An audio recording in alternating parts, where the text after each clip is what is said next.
आज से लगभग 1500 वर्ष पहले भारत की पवित्र धरती पर वर्तमान बिहार राज्य में राजगीर के पास ज्ञान का एक ऐसा दीप जल रहा था जिसकी रोशनी पूरी दुनिया तक पहुंचती थी।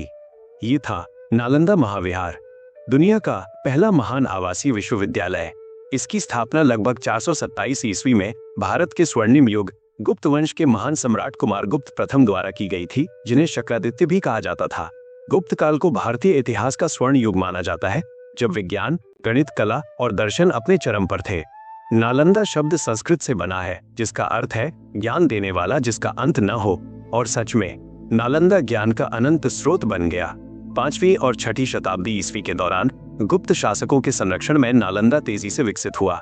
जो शुरुआत में एक बौद्ध विहार था, वो धीरे धीरे दुनिया का सबसे बड़ा शिक्षा केंद्र बन गया। 7वीं शताब्दी में पुष्यभूति वंश के सम्राट हर्षवर्धन के शासनकाल में नालंदा अपने स्वर्णिम शिखर पर पहुंच गया। राजाओं द्वारा छात्रों को मुफ्त शिक्षा, भोजन, वस्त्र और रहने की सुविधा दी जाती थी। इसके बाद 8वीं से 12वीं शताब्दी के बीच पूर्वी भारत के पाल वंश ने नालंदा को और भी समृद्ध बनाया। विशेष रूप से राजा धर्मपाल और देवपाल ने नए मंदिर, विहार और अध्ययन केंद्र बनवाए।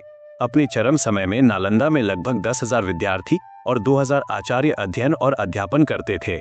ये उस समय की दुनिया का सबसे बड़ा विश्वविद्यालय था, जब यूरोप में ऑक्सफोर्ड जैसी यूनिवर्सिटी अस्तित्व में भी नहीं आई थी। चीन, Tibet, Korea, Japan, Sri Lanka, Indonesia और फारस से विद्यार्थी यहाँ शिक्षा लेने आते थे।